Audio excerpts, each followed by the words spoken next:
नाजरीन, आज की इस वीडियो में हम एक ऐसे नबी की बात करेंगे जिसे अल्लाह पाक ने ऐसा हुस्न अता फरमाया जिसे देखकर हर कोई दीवाना हो जाता।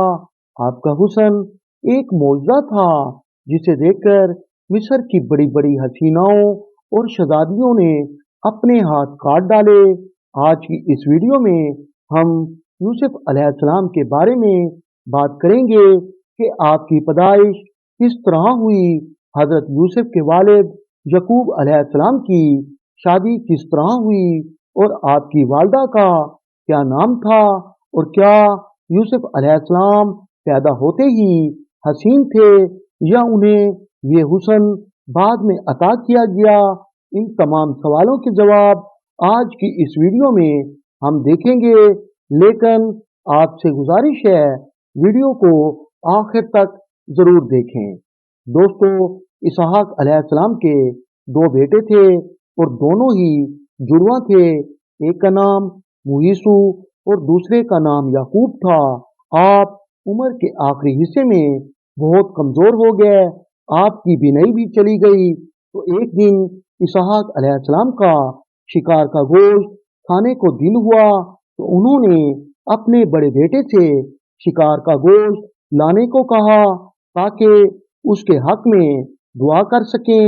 लेकिन आपकी अहलिया ने यकूब अलैहिस्सलाम को बकरी ज़िबा करके उसका गोश्त इसहाक अलैहिस्सलाम की खिदमत में पेश करने का हुक्म दिया ताकि वो दुआएं यकूब अलैहिस्सलाम को मिल सकें। यकूब अलैहिस्सलाम ने ऐसा ही किया और हजरत इसहाक ने दुआएं यकूब अलैहिस्सलाम को दे दी। नाजरीन, जब यकूब अलैहिस्सलाम के बड़े भाई वापस आए और उन्हें पता लगा दुआएं यकूब अलैहिस्सलाम ले गए, तो वो गुस्से में आ गया। वालदा ने आपको अपने भाई के पास जाने का मशवरा दिया और ये भी कहा वहां जाकर अपने मामू की बेटी से शादी कर लेना। जब तुम्हारे भाई का गुस्सा ठंडा हो जाएगा तो मैं तुम्हें वापस बुला लूंगी। इस तरह यकूब अलैहिस्सलाम हिजरत करके हरान चले गए।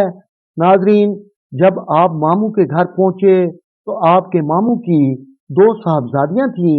बड़ी का नाम लिया और छोटी का नाम रहील था। लिया की निस्बत रहील हसीन और जमील थी। आपने वालदा का पैगाम दिया कि रहील की शादी मुझसे करवा दें। दोस्तों, यकूब अलैहिस्सलाम के मामू शादी के लिए तो राजी हो गए, लेकिन शर्त रखी पहले 7 साल तक मेरी बकरियां चराओ, फिर निकाह होगा। यकूब अलैहिस्सलाम ने शर्त कबूल कर ली और 7 साल तक बकरियां चराते रहे। जब अरसा मुकम्मल हो गया तो आपके मामू ने आपकी शादी करवा दी। जब यकूब अलैहिस्सलाम रात को अपनी दुल्हन के कमरे में गए तो रहील की बजाय लिया मौजूद थी। आपको बहुत सदमा पहुंचा। आपने अपने मामू से शिकायत की तो आपके मामू ने जवाब दिया, हमारे यहाँ रिवाज नहीं, बड़ी बेटी के होते हुए छोटी बेटी की शादी कर दी जाए, और अगर तुम मेरी छोटी बेटी से शादी करना चाहते हो तो मजीद 7 साल तक मेरी बकरियां चराओ। नाजरीन, यकूब अलैहिस्सलाम ने मजीद 7 साल तक बकरियां चराई। जब अरसा पूरा हो गया तो आपकी शादी रहील से भी हो गई और यकूब अलैहिस्सलाम के मामू ने अपनी दोनों बेटियों को एक एक बांदी भी दी। बड़ी बेटी को अल्लाह पाक ने कसीर औलाद अता फरमाई, जबकि छोटी बेटी रहील औलाद की नेमत से महरूम थी।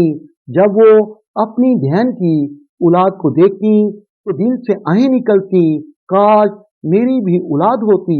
दोस्तों, एक दिन रहील ने फैसला किया कि अपनी बांदी यकूब अलैहिस्सलाम को हिब्बा कर देती हूँ, उससे जो औलाद होगी उससे अपना दिल दहलाया करूंगी।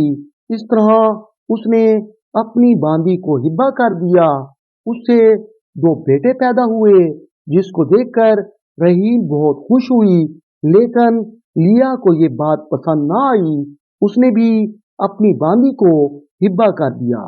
नाजरीन, लिया का ये अमल रहील के लिए बहुत तकलीफदा साबित हुआ। औलाद ना होने की वजह से रहील उदास रहने लगी और अल्लाह पाक से औलाद के लिए दुआएं करने लगी। एक दिन अल्लाह पाक ने रहील को भी चांद जैसा बेटा अता फरमाया, जो हुस्न जमाल में बेमिसाल था। जो भी उसे देखता वो देखता ही रह जाता, जिसे दुनिया यूसुफ अलैहिस्सलाम के नाम से याद करती है। अल्लाह रब्बुल इज़्ज़त से दुआ है हमें सीधा रास्ता दिखाए। आमीन या रब्बुल आलमीन।